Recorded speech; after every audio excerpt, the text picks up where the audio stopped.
All right, it's Dieter and Hutch on a Friday night. Where would you rather be but talking about defensive court? Some Machiavellian shit going down, Hutch, with You're not at a bar.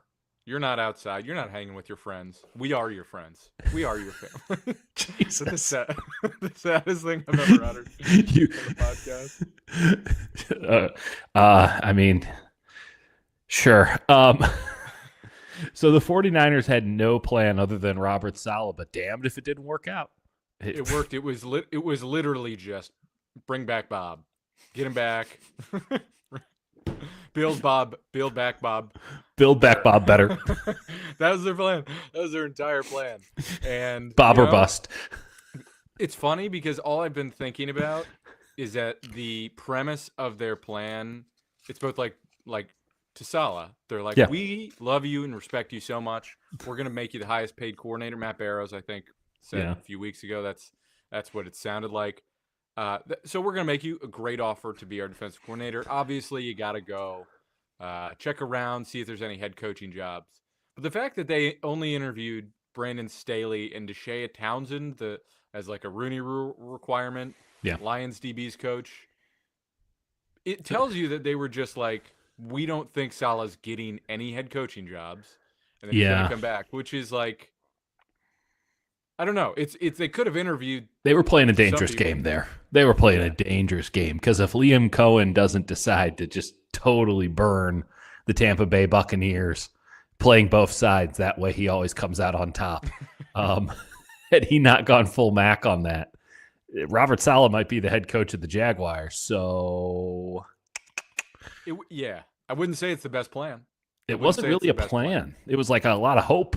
And then they're like, I guess we'll go with Brandon Staley otherwise. And your boy was sitting there worried, not because I'm worried because I thought Brandon Staley would have been a good hire last year. And there's no appreciable evidence to say that anything has changed, but it sure doesn't feel the same. It doesn't feel it's the weirdest thing of being like, what was that dynamic like with Nick Sorensen? Clearly it didn't work. And they simultaneously like Staley, but not enough to make him the DC. But he was probably their choice if Saleh fell through. Like It was the only alternative. they Weren't had not hiring the interviewed Lions him. guy. Yeah. They're like, yeah, Brandon, He's around. If Robert Saleh doesn't work out.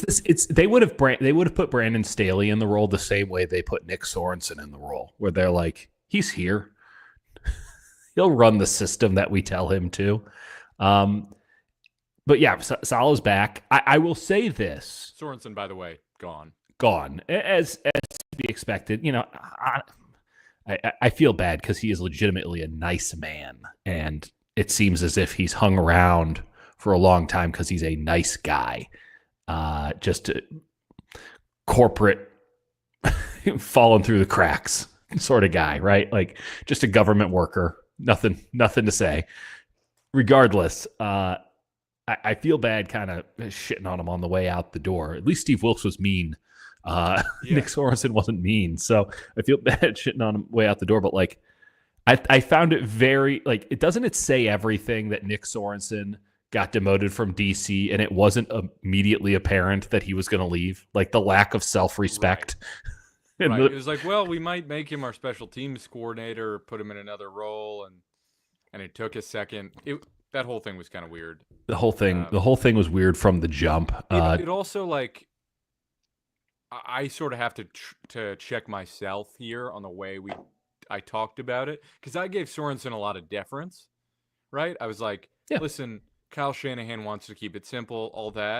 At the end of the day, if you're just asking your coordinator, like, hey, really don't do anything, it means you don't trust them. Mm-hmm. And it means that they're not bringing anything to the table where you say, all right, let's try that. And that's pretty damning. So Totally. I think I probably gave him too much leash. I mean, granted, it takes time to imprint yourself on a defense, but there was no imprint, right? Well, and he didn't have the Joes, to be fair. So the X's and O's didn't matter. But, this thing really isn't about cover 3 or scheme or not dialing up pressures. I mean, this is all about the word that you just used, trust. Like Kyle doesn't have to tap into the North Korean state system that he has running in his facility. He doesn't have to pull up the CCTV to check in on meetings the way that he did with Wilkes post cover zero and with Sorensen from day one. And this is the guy who ran a soft zone on a 4th down on the 4-yard line. This is a guy who had 12 men on the field on back-to-back plays, even with the timeout. Like, he doesn't deserve a lot of deference, but if you knew the circumstance in full, if you knew how bad the defense was going to play, and even you and I, who were very down on the defense coming into the year because we thought a lot of people hadn't recognized the decline the year prior, even if you were down on them, no one saw that level of low coming. And had anyone seen that coming, it would have been like, oh yeah, Nick Sorensen's done. There's no chance. No one expected him to actually lift the team. And I ask the same question I'll ask. Rookies don't count because there's no standard. We don't have a point of reference. Who got better with Nick Sorensen as their defensive coordinator? Nobody. Not a soul. So no problem with him going. And obviously the 49ers get the guy that they want in Robert Saleh. I got a couple of winners and some losers here if you want to go through. Chris Kasarek's a huge winner here because under a normal circumstance, which certainly did not play out, where you actually cast a wide net, which is what I thought the 49ers were going to do. And they kind of said they were going to do, at least Kyle said. Oh, yeah, that was like before we grade anything else, like they didn't. They objectively, clearly, obviously didn't. They said this whole thing of we're going to look at everything and all this. And I bet that comes out of meetings where it's like, yeah, we're going to go after Saleh and there's some other guys. And then they go, wait, it's all right. That seems like a lot of work. We'll take Saleh or we'll take Staley and then we'll chill out because that makes sense. But like, no, they lied. Yeah, they love to lie. And that's not to say. No, they did not run exactly like an exquisite process. No. They got a great coordinator. It worked out. It's again Machiavellian. Didn't really look at anybody else. Ends justify the means, but that could have blown up in their face. And like it was, again, to repeat, getting pretty hairy there for a stretch where you're like, oh, they're just going to have to. At a certain point earlier this week, the Niners had to be thinking, oh, we really regret not interviewing some people, right? Like Kyle had to be thinking like, I should not have gone to Cabo. That's because it was inexcusable. So here's the winners. I think Chris Kasarek's a winner because I think if you brought in someone from the outside or more authentically from the outside, a fresh set of eyes maybe, they would have looked at the wide nine and said, we ain't doing that shit anymore. That's ridiculous. Why are you so split out? And clearly, Robert Saleh has no issue with that. He's worked with Chris Kasarik in the past. He ran a wide nine with the Jets. Chris Kasarek's going to stick around. And obviously, one of the reasons they wanted to go with Robert is because they like a lot of their assistant coaches. It's the reason they went with Sorensen. They want to keep their assistant coaches around. They don't think the assistant coaches are the problem. Hard to argue with that, seeing that the assistant coaches have been to Super Bowls with two different rosters effectively on defense, save for 97 and 54. So I think Dre Greenlaw's a winner here. Yeah, I was just going to say Fred Warner. Oh, yeah, Fred was going to win either way, but like this makes Fred's life easier for sure. Like just having that trust and having two brains that can bounce off each other. He was the first guy I thought of. And just That's like, thank God this nightmare is over. Like just 2 years of being like 2 years of him having to be the defensive coordinator while also putting up with the whims in one case with Wilkes and the lack of ideas in Sorensen. And like, man, he refuses to give anything on that when you're like, so. But you know it's there. He pulls it a little bit. Every now and again, he'll be like, mm-hmm. And you're like, oh, wow, that's a heavy mm-hmm. Like, he's too smart to ever give any sort of leeway there to indicate it. He's like, nah, whatever the. Well, this is why I love Bosa, because if you just spend more than 2 minutes, he'll just let it all out. So I'm sure he's happy too about this. But Dre Greenlaw, I think, is a winner because Robert Saleh's not gonna be a contrarian. Shout out Giannis to saying, hey, like we don't need Dre Greenlaw back. Like if you brought in someone from the outside, they wouldn't understand what Dre Greenlaw means. But Robert Sala's not going to have that issue at all. I think Talanoa Hufanga's a winner here, not because I think they're going to bring him back, but because the chances of him coming back increase for the same reason that the chances of Dre Greenlaw coming back increase. Like, you have a guy who does believe in cover 3, even though he did mix it up and was a little more cover 4 certainly later, and it honestly saved his job after the 2018 season. But he understands what Hufanga brings, right? Like, Hufanga brings. Say, I mean, everyone's a winner here pretty much on this defense. Well, I was going to say Diamador Lenore. Like, I think he's a loser. You think he's a loser? I don't. Well, Diamador Lenore never played for Robert Saleh. Robert Saleh was gone after the 2020 season. And you think about how Robert Saleh structured his defenses with the Jets and certainly with the Niners.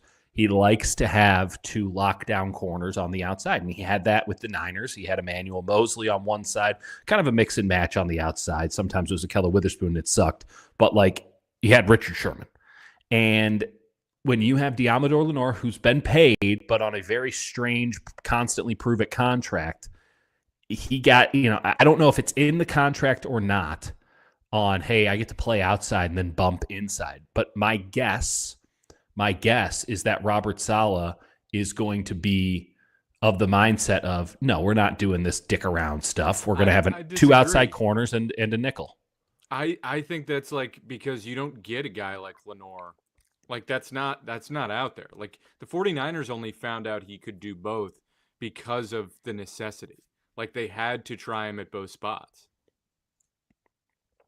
They had to try him at nickel. They tried him outside first. Right, but I mean, like, it took a while for him to round out to be a player who could do both things. And that's something that, like, you can't find in most players. And so I think Saleh, he'll evaluate that and say, all right, is this something worth continuing? Either way, I think they'd need to draft a corner, and they need help there.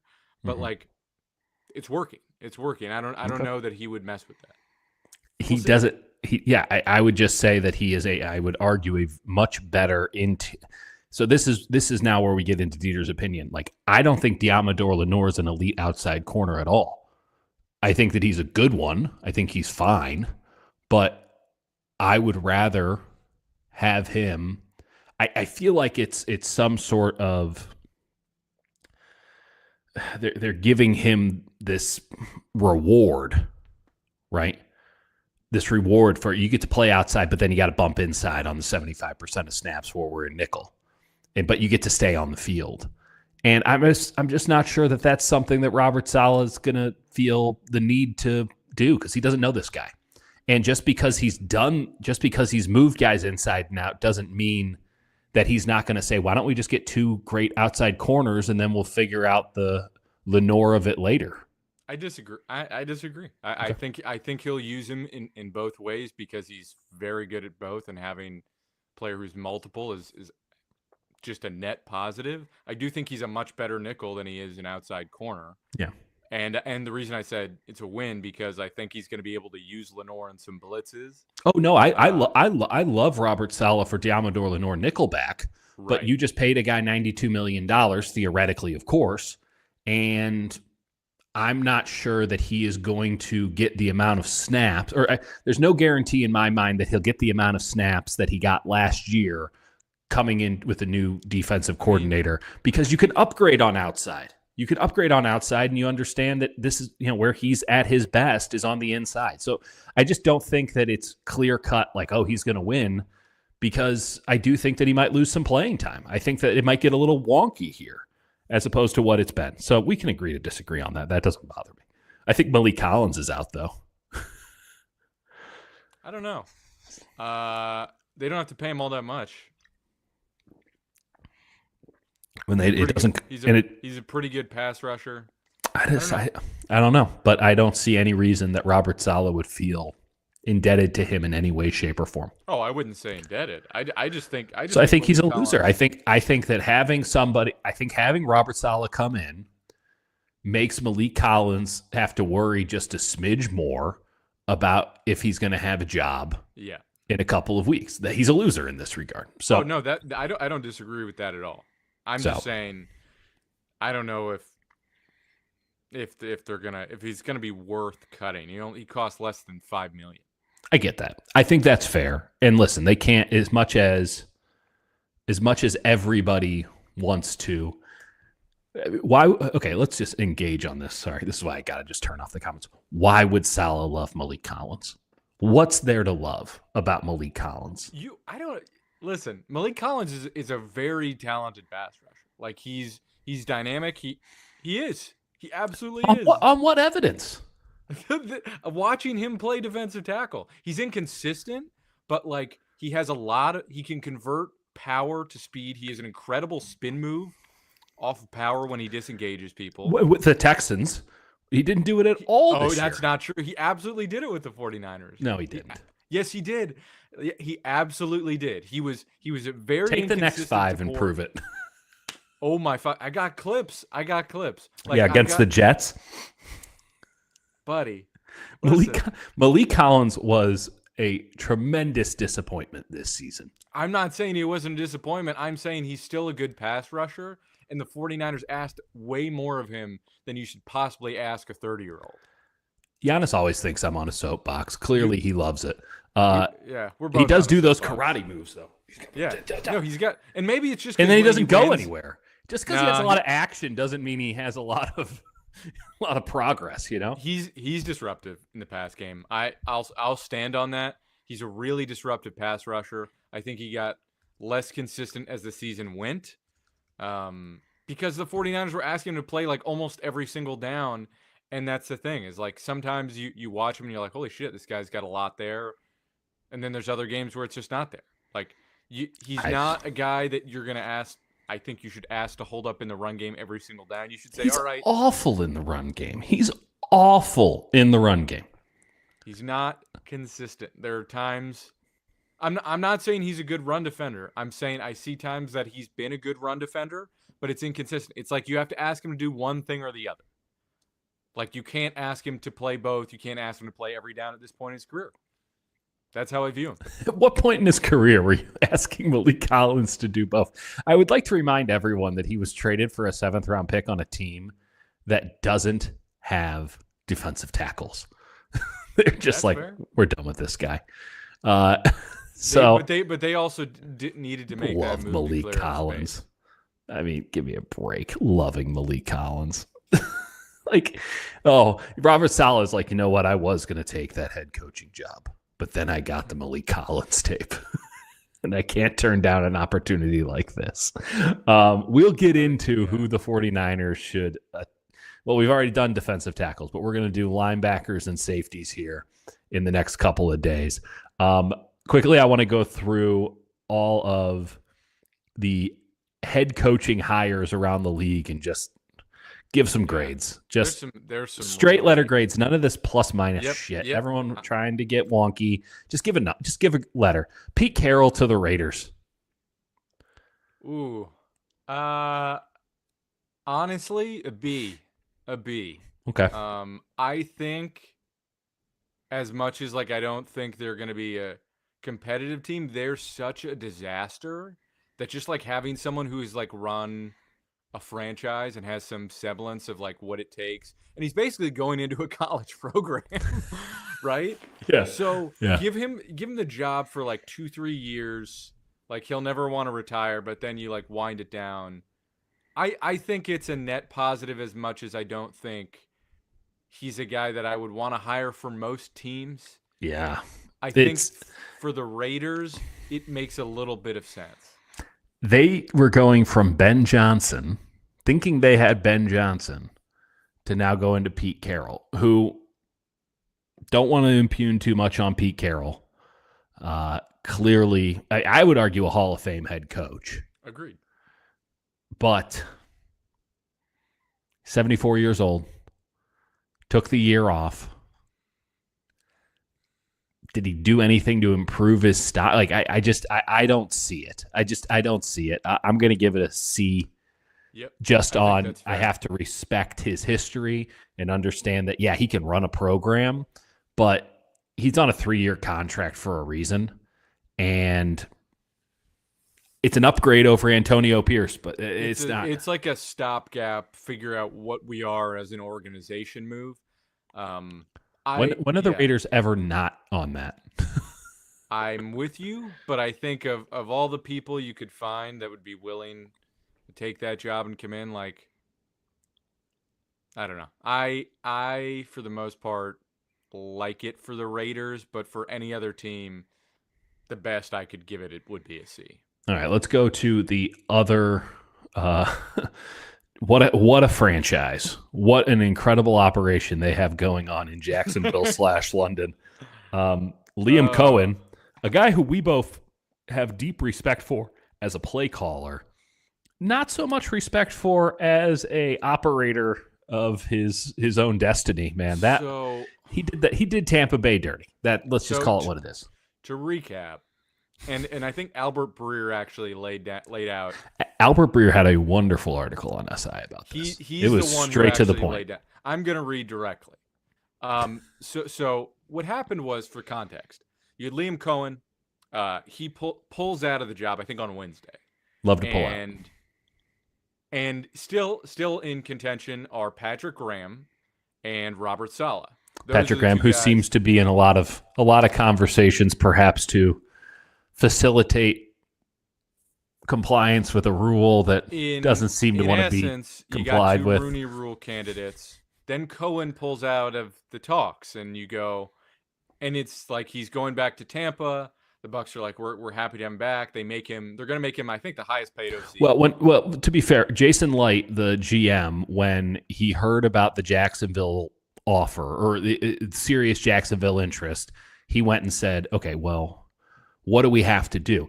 I mentioned this a couple of weeks ago, that Tampa Bay was heading down the pipeline to a very similar situation that brought Bruce Arians into the fold, right? Where they had a defensive-minded head coach, and they're like, oh, we can't lose this offensive coordinator. Right. And so we're going to fire our head coach and keep our offensive coordinator. Like the exact same thing was happening with Todd Bowles and Liam Cohen, which is we got to keep Liam Cohen. So they at least got ahead of it. They learned their lesson on this one to whatever degree it was proving fruitful. And so Jason Light, the GM, who just lost his number 2 to the Raiders, it should be noted, goes in and say, we're going to make you the highest paid coordinator and we're going to lavish you with gifts on gifts. Like you're going to be totally loaded up. But you know what? You should take that interview with Jacksonville because we wouldn't want to be rude and say, deprive you of that experience. It's like, why'd you let him do that? So yeah, they're going to pay him like $4.5 million to be a coordinator, which is what Robert Saleh's about to get. Yeah, and the way it was like but then the Bucs didn't know where he was, and it was like the offer was so. The way Breer writes it is like there were the secrecy over like whether or not Cohen was like visiting with the Jaguars or not served two purposes, theoretical. One, it preserved the Tampa offer, which was contingent on him not visiting Jacksonville. That's right. And then number two, it let the Jaguars satisfy the Rooney Rule. Because they were interviewing someone else that day that they were planning on hiring Cohen. Yeah. They had only interviewed Saleh, and then they needed a second, which was Graham, to come on Thursday. But they didn't want word of their plans getting out, which would, cause Graham to cancel, and then they'd not be in compliance. Yeah. So class all around. To me, one, the Jaguars, it's hard to overcome ownership, even if, he gets that Godfather offer or whatever. To me, head coaching is as much, I think probably the number one trait you need in a head coach is like organizational capacity, right? It's being able to figure out what is correct in this organization, what is not, and how do I want to structure things. And I think if you can't handle like the navigating this thing, and maybe that's more on the Jaguars, but if you can't like communicate with Tampa Bay and you're kind of being weaselly about it, that doesn't bode well. And maybe like he's such a good play caller and he's smart in other ways, it doesn't matter. Well, they did give him, you talk about the Godfather offer, and Breer mentioned this, and this is something I brought up a bunch as it pertained to Ben Johnson. They fired Balky before Liam Cohen said anything. Right? They're like, okay, we're going to fire this guy, and you get to pick the new guy. So the only other guy in recent NFL history who got that was Kyle. And who doesn't have experience, right, as a head coach. So how do you turn that down if you're Liam Cohen? That's as sweet a gig. By the way, you already have a quarterback. You have a pretty solid, stable, pretty good roster, all things considered. There's some question about, if he actually was out of pocket or not. His wife said that he was at the pediatrician's. It's like, as someone who's at the pediatrician's today, I feel like that's a pretty easy thing to tell people. But it feels a little bit more on like, the cons in Jacksonville. Well, it feels like a wonderful marriage of scoundrels here. The cons are acting like scoundrels, kind of, we got to, let's not let this other guy who's in the building know that this other guy is in the building. They can't cross paths. Otherwise, they'll understand that we're skirting through the rules. And then we're stealing this guy out when he's got a verbal agreement with somebody else. And then he's the guy with the verbal agreement somewhere else, and then immediately reneges on that. And it's like, those two deserve each other. And yeah. So I'm going to give it a B. It'd be an A otherwise. I think a B is fair. I'll take a B on the Jaguars thing, as much as it was a nightmare. I mean, it would have been a great hire without all of this. Like, it would have been legitimate, I think, an A hire without all this, including the Trent Baalke getting dumped thing, which was necessary. By the way, Milo Ford, wonder if Baalke's going to be able to sneak his way in here somewhere. Trent Baalke will indeed find a way to sneak his way in there somewhere. My guess is that he is going to be the GM of the Dallas Cowboys before the year is up.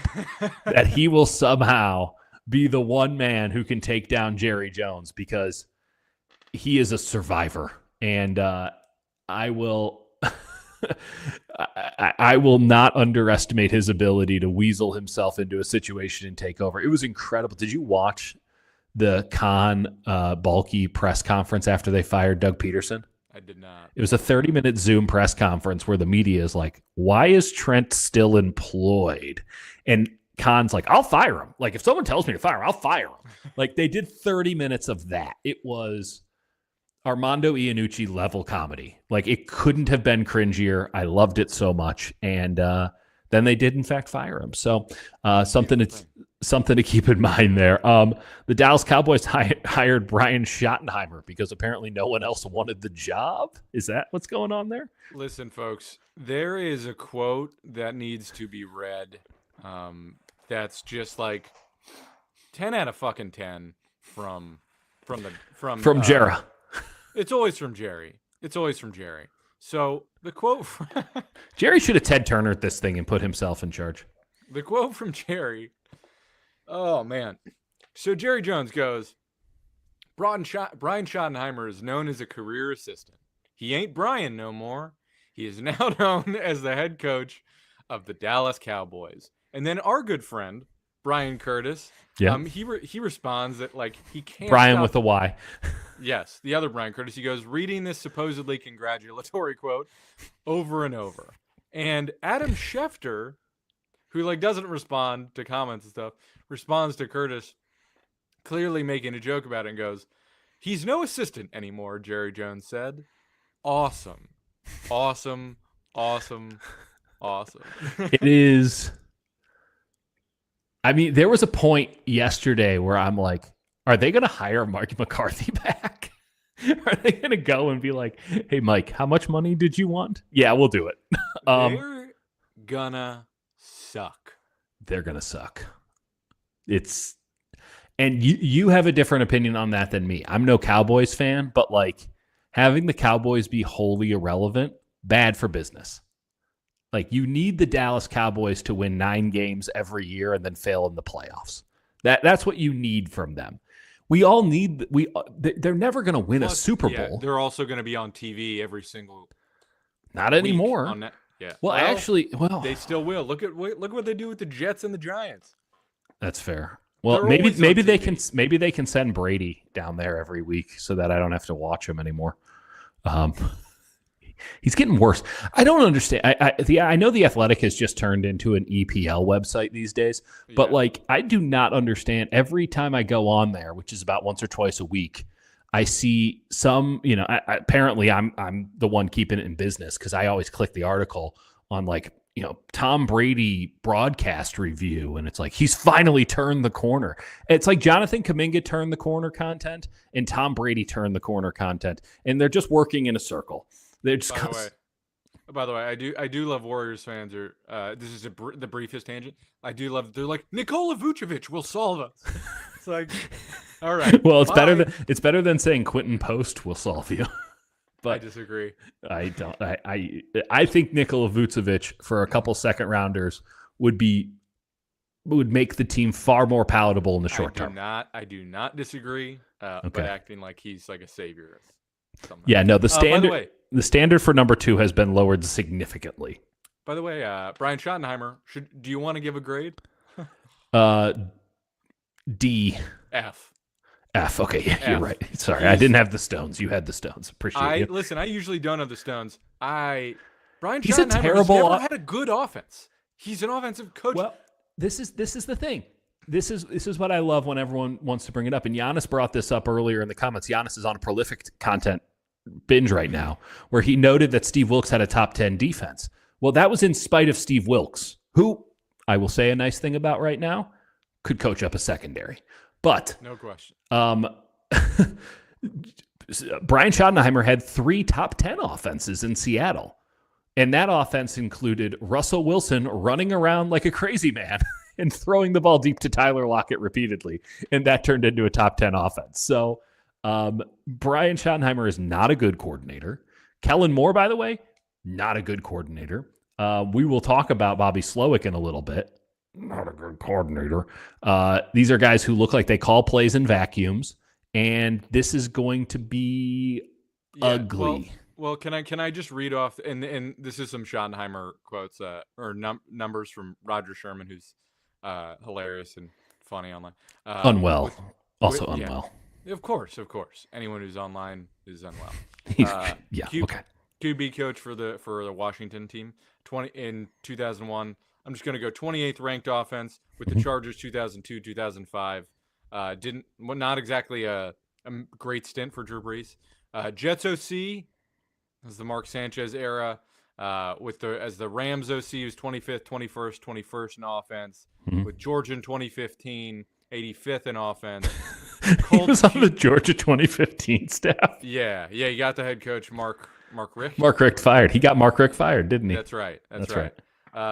Indianapolis Colts QB coach 2016, 2017, 30th in offense in 2017. Then there's the 3-year stint with the Seahawks, which is like peak Russ. Yeah, it was. Well, it was good. I don't know what to make of those. It was good. It was peak Russ. Yeah, and Marshawn Lynch still, I think. And then Jaguars 2021, 32nd offense, and then whatever. Yeah, he's a terrible offensive coordinator. I've never heard anyone whose opinion I trust on these sort of things say a nice thing about him. So, sorry. Oh, I was wondering if you were having a stroke. No, I just saw somebody said your boy Vernon Broughton. Yeah, your boy Vernon Broughton is about to be everybody's boy. Is what I think is going to happen. That's one of your favorite things, and you know what? You deserve it. You deserve it, Jake. I got in there. You should just become an agent, and it seems like a real pain in the ass these days with college football. So Brian Schottenheimer, you're going F. I'm a coward, man, and I'm going with a D because at least he knows the building. I don't know. I suck. Sure. Who else got hired? Aaron Glenn, New York Jets. Great. They have another defensive mastermind coaching the Jets. Did Aaron Glenn... Firm C for me. It's a D. What did Aaron Glenn do other than... Let's be clear about this. I understand that they were banged up to high heaven. I really do. And I don't hold that against Aaron Glenn. They weren't good to begin with. That was the most overrated defense in football coming into the season. Then the attrition started, and they bottomed the fuck out. Like, I've never once thought that Aaron Glenn is actually a good coordinator. He's just a really nice guy. Like, it seems to be, I don't know, players love him. That's great. You know who players don't love? Vic Fangio. He's a great defensive coordinator. Like, you earn respect. Not a great head coach, but like, you can ask Brandon Staley about that. It is wild to go from Saleh to Aaron Glenn. It's like, what are you doing? What was the point of this? We got interviewing smaller and darker. 700 It's the people. same thing. Like, So I give it a C, and that's just out of deference. But I don't expect. I would be shocked if it worked out. it just feels like amateur hour, and this is what happens when you have a 15-year-old running a football team. Who else got hired around the National We Football got the League? Bears and Patriots are the last two. The Bears hired Ben Johnson. I don't know if you heard of him. I don't know if Ben Johnson's going to be a good head coach, but that's got to be an A for the Bears. It has to be. It has to be. That's the number one guy on the market. They somehow were able to convince him to come to Chicago while maintaining Ryan Poles. Like, that's incredible. I mean, like, Ryan Poles is not a good GM. And I'm not sure Caleb Williams is a good quarterback. And I know their ownership sucks because I've been watching Mike Ditka videos for the last week, and they complained that ownership sucked then, and nothing has changed. Yeah. So, like, we'll see. That's incredible. We'll see. That's an all-time coup. Smart dude. Smart dude. You know, they said that about Brandon Staley, too. I can't give it anything other than an A. It's an A. It's an A. We'll see. We'll see. And then, who was the other one? Sorry. Vrabel. Back to the Pats. Vrabel's got to be an A, right? I kind of, my gut says he's an A. It's just like the perfect marriage of coach and organization and getting rid of. He already got McDaniels back, right? Probably. I think you're right. I mean, that's a 10 out. I mean, that's so good. Vrabel's very, very good, and I think that the Brian Callahan situation in Tennessee, which I need to bring up the Titans once a show because I'm still bitter. I think he's awful. I've actually done some research lately, and not by like I think he's really, really bad. And they fired Vrabel for him. And they fired our boy Rand Carthon, which they're a mess of an operation over there. Like, they're not good.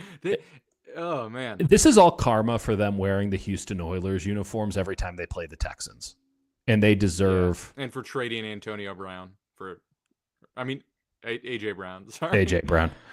Trading Antonio Brown has actually proven to be a very smart decision consistently. So I will say this: it wouldn't shock me at all if Rand Carthon showed back up in Santa Clara. They're kind of getting the gang back together, Jake.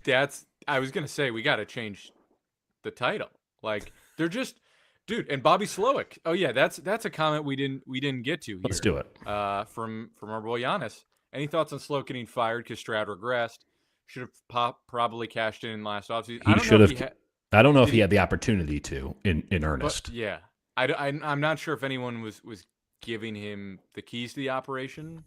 What I would say is their offensive line was so dreadful.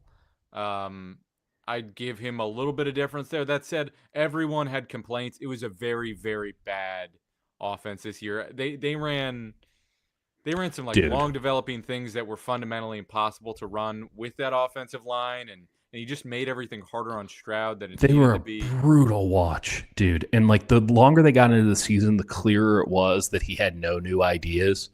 Like, this is the beauty of the NFL, and it's something Kyle ran into this year. We got to be clear about that. Like, what the book got out on how to stop the 49ers offense, and it was written by the Chiefs, and not everyone read it for the first year and a half, and then Super Bowl comes around and everyone's sitting around, watches the Super Bowl, and they're like, oh, and they watch it that way, right? They don't care. They're looking for stuff. This is something that actually a lot of teams around the NFL do. I know the Eagles do it. They do a full audit of the Final Four teams. Like, they do a deep dive scout into everything the Final Four teams do every single year. And it's a good practice for fans, I think, as well. Media, to be sure. In that, like, what are these teams doing? Like, what are they doing that's allowed them to get to this point? Because even with Washington, the Cinderella story, winning 2 playoff games, and like, even it's no accident. And it might be as simple as, they have a good defensive-minded head coach that has elevated a low-level defense with Bobby Wagner in the middle and a decent enough defensive line. But like, he's elevated those guys, and they're playing their best football late in the season, and they have Jesus incarnate at quarterback. Like, it might be as simple as that. It doesn't have to be complicated, but you need to do a full eval on excellent teams. So what is every team they're certainly doing it on the Super Bowl teams. And when you see the Chiefs and Steve Spagnuolo, a great defensive coordinator, who, by the way, if you're gonna like Dallas Jets, just give Steve Spagnuolo the job. You know, like what are the Raiders? Okay, I know I get it with Pete Carroll and establishing a culture and win everything, and like there's something to that. I'm not going to dispute it, and he is a great defensive mind. But you're in a division with Jim Harbaugh, Sean Payton, and Andy Reid. These are three great offensive minds, and they come at you in three different ways. Like, why wouldn't you go out and get the kind of defensive coordinator to be your head coach who can ruin their lives? Like having Spags in the AFC West would be awesome. That would be great. And Pete Carroll's going to bring in a culture and maybe they establish something, but like, I thought that was a missed opportunity for Spags to just get passed over again and again. It's kind of ridiculous. It's insane. Did anyone interview him? Yeah, a couple teams interviewed him, I think. I mean, also, shouldn't the NFL step in and say, all right, like, hey, you, it's enough. Absolute dog shit organization. Hey, we can't have the Chiefs winning every single year. You have to hire Spagnuolo. You have to. It's unbelievable. But here's the thing. Do your job, Roger. He's too busy rigging it for the Chiefs, according to way, random I have people. To go full stop here. Yeah. Listen. First off, Gomer Kyle's a great name. Awesome. This is like kind of a joke. Jim Tom Sula has won 2 straight championships in Germany, folks. That's right. So let's be clear. He is dominating with Frankfurt, the Rhine Fire. Rhine Fire? The Rhine Fire. Where are they in? They're out of Bonn? Germany. They're in the middle of Pittsburgh, Germany. Where is the Rhine Fire? I just have to say he is dominating in Germany. He's been their head coach since 2022. I think they went undefeated in 2023. Oh, they're in Dusseldorf. They're heading for a 3rd straight championship, Dieter. They're trying to go for a 3rd straight. Okay, Jake, I'm going to have this is not a hot take per se, because I think it's something we can all get on, but I do feel like I'm out there. I feel like I'm on an island. We need to bring back NFL Europe in earnest. I saw today that the NBA is going to create their own like European league. We need to bring back NFL Europe. I wrote like an article like years ago that they needed to like have a pipeline. And they did have that with some like XFL stuff.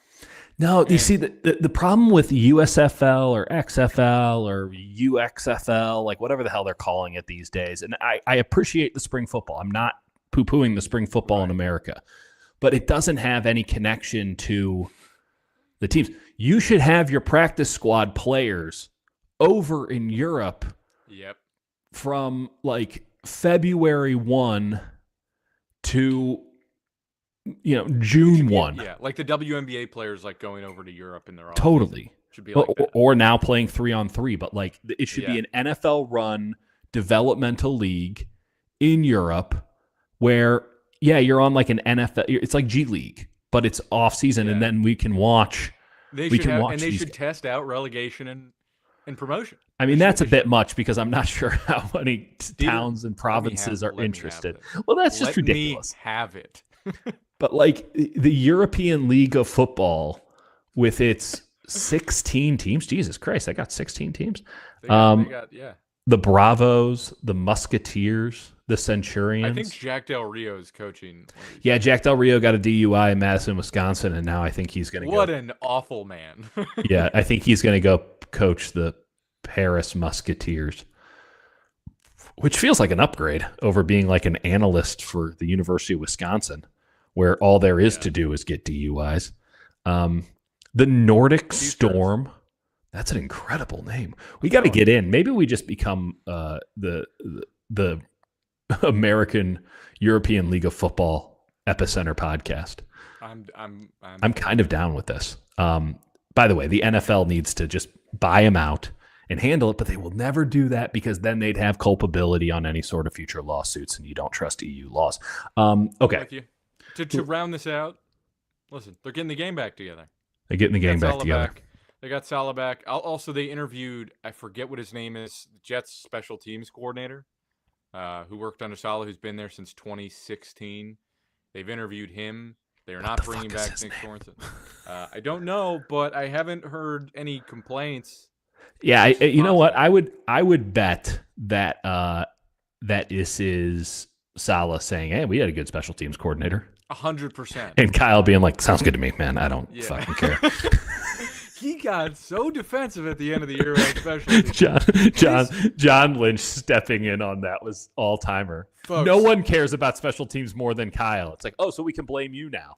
That was wild because Kyle, I think the reality is Kyle like poo-pooed special teams. Yeah, he publicly pooed them multiple times. Publicly pooed it multiple times, and then now he's like sort of regretting those quotes in real time. And he's like, well, I don't doubt that he does work on special teams. Like, I don't doubt that he's like in special teams meetings, no question. Yeah. But like, he does not enjoy it. He does not really respect, I think, special teams for the most part. He said explicitly like he doesn't want to run fake plays. He kind of thinks that's like a cheap way to win. You needed some more cheap ways to win this year, Kyle. And at the end of that press conference where like instead of like Kyle was literally seething, tapping his hand. And I know this is like, I love the tapping. But he was so pissed. Like, yeah. And then John Lynch is like, I'll take this. No. And of course he latched onto the one part of Kawakami's question about like, it's just evaluating kickers. And it's like, well, look, we have people who evaluate that. It's like, well, there's other parts. He said clearly that he believes in a do no harm model of special teams, which is not in itself a fault until your special teams actively does harm to your team every week. In which case, now you might need to reevaluate your model on special teams. And I bet he is a little bit. I bet he's not enough to interview anybody on his own. That's true. He did come more prepared for questions. He just thought Sorensen was going to take the job. He really does. This is something we talked about in the regular season. This is becoming a bit of an issue. They're not developing any new people. They're just bringing back the old ones. I mean, they've got their Kubiak. They've got, I don't know what KJ Wright does, but he's on the Senior Bowl. I didn't hear anything about him this year. Maybe Saleh helps there. They've got a few guys. August Mangin is their special teams assistant. He's at the Senior Bowl. Does that do anything for you? No, it's honestly the first time I've heard that name. You never heard the name August Mangin? No. I know it because I was looking up. Does he play for the Rain Fire? No, but he probably did. All right. Okay. I will say this. Slowick was a very painful watch this year. And because the book got out. The book got out on him, and it was clear that he had no new ideas. And that he was just running Kyle's stuff. And this is the challenge of being an offensive coordinator in the league. People are going to see what you do. They are going to game plan for it, and you need to at least have wrinkles on top of it. And I saw no wrinkles whatsoever. So, one more comment before we get out of here. Absolutely. This is from earlier. I starred. Someone asked about thoughts on Benito Jones and TJ Slayton. I remember Benito Jones. I like Benito Jones. He was an Ole Miss guy, big honking boy. That's all I really he is it. Benito Jones is the appropriate name for what he is as a player. And TJ Slayton is an awesome player. I don't think he's going to be affordable for the 49ers. No. He played his ass off. So yeah, that's what I think on those guys, and we're gonna have more. God, I would love Slayton. That would be. He's an awesome player. I just think he's gonna be too pricey. I mean, what's he worth? I won't pretend I have that. $7 million a year. Yeah, it's north of. I would say it's probably north 6'5", 340. Oh, Maron. That's exactly right. It is. Beautiful. The exact kind of player they will not be signing now that Robert Saleh is back. I don't know. We'll see. All right. We're going to do linebackers and safeties. We're going to finish the spine of the team. So we have a lot of dudes to get through. It has been a chaotic 2 weeks. The grind re-begins. I think we have some pretty damn good linebackers. I think we have some pretty damn good safeties. And then we get into the fun part. Now we get into them skill positions, those big money boys on the NFL draft, and those will be coming your way fast and furious from here on out. So appreciate y'all. Subscribe, and questions like these will get answered. I have not watched him, but I will watch him. We got a lot of Rutgers guys. My last favorite Rutgers guy, Isaiah Pacheco. Yeah, you might have heard of him. might be playing this weekend. And we'll Yeah. probably talk about what happens in those games on Sunday, which That's right. should be fun. We're going to do our little 4-team audit on, That's right. on Sunday. Kyle's like, yeah, that sounds good. We'll just go with that. Incredible. All right. All right, folks. Bye, everybody. Have a great Appreciate weekend. you.